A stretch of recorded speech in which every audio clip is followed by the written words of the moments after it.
웰빙 한방 이야기.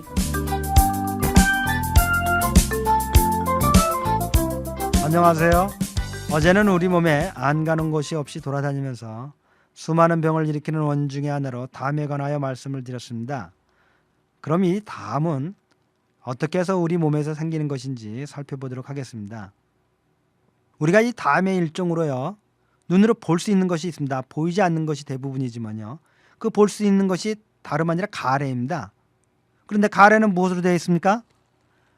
고체로 되었습니까? 액체로 되어 있습니까? 네, 사실을 잘 살펴보면요, 아무것도 없는 물이죠. 물이 좀 진하게 뭉쳐 있는 것이죠.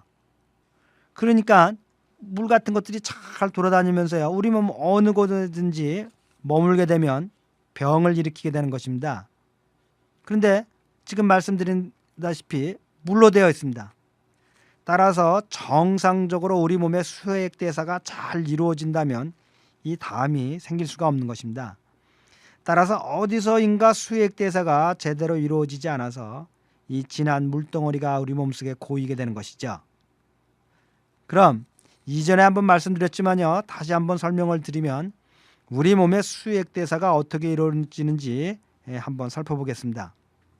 우선 우리가 물을 마시면 이 물이 윗속으로 들어가죠. 그런데요, 많은 분들이 물을 마시면 그냥 물은 저절로 몸속으로 흡수된다고 생각하는데요, 절대 이렇지 않습니다. 이전에도 말씀드린 것처럼 물도 다른 음식물들과 마찬가지로 소화가 돼서 흡수되는 것이라고 이해하시면 될 겁니다.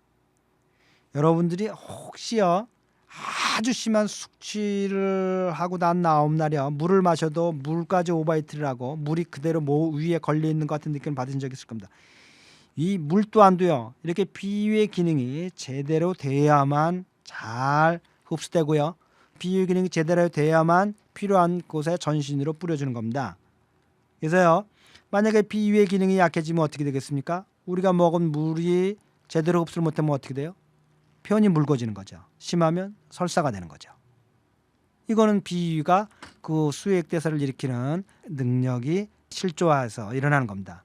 이렇게 이제 우리가 물을 마시면 비위의 기능을 통해 가지고 위에서 소화 흡수되고 난 다음에 한의학에서는 이게 폐로 보내진다고 합니다. 폐로. 아마 청취자 여러분들이나 많은 분들이 이해가 안 되실 겁니다. 그래서요, 이 소화 흡수된 물이 수액이 폐를 보내져서 폐에서 이제 전신에 뿌려주는 겁니다. 그런데요, 이 폐의 기능이 잘못되면 어떻게 되겠습니까? 또 수액대사에 이상이 일어나는 거죠.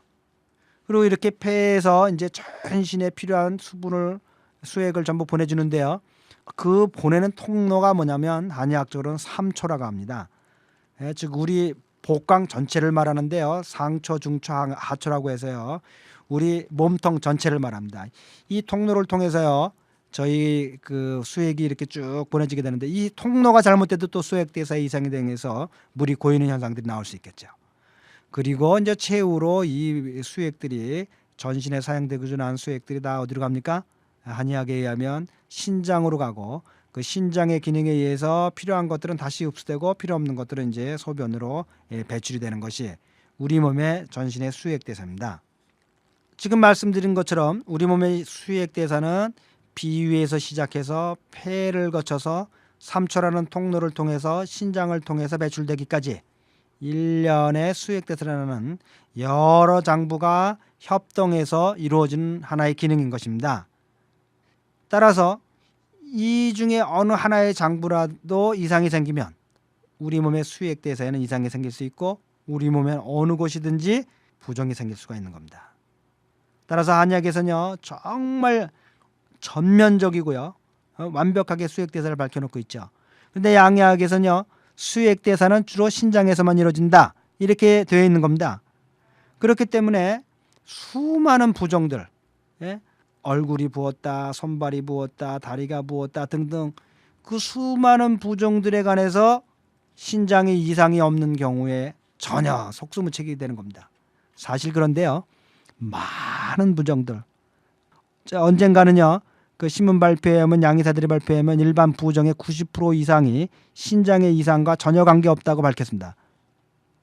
결국은 신장의 이상으로 오는 부종이 아니라 대부분의 부종은 장부 기능의 이상으로 오는데, 따라서 서양의학적으로 밝힐 수가 없기 때문에 치료를 별로 할 방법이 없는 겁니다.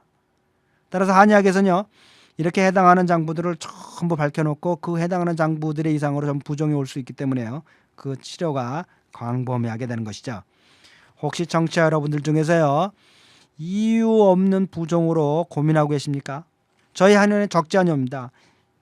선생님, 신장이 전혀 이상 없다고 검사를 다 해도 아무런 이상이 없는데 제 몸이 자꾸 붓습니다. 이건 무슨 큰 병이 아닙니까? 이렇게 생각합니다. 절대 아닙니다.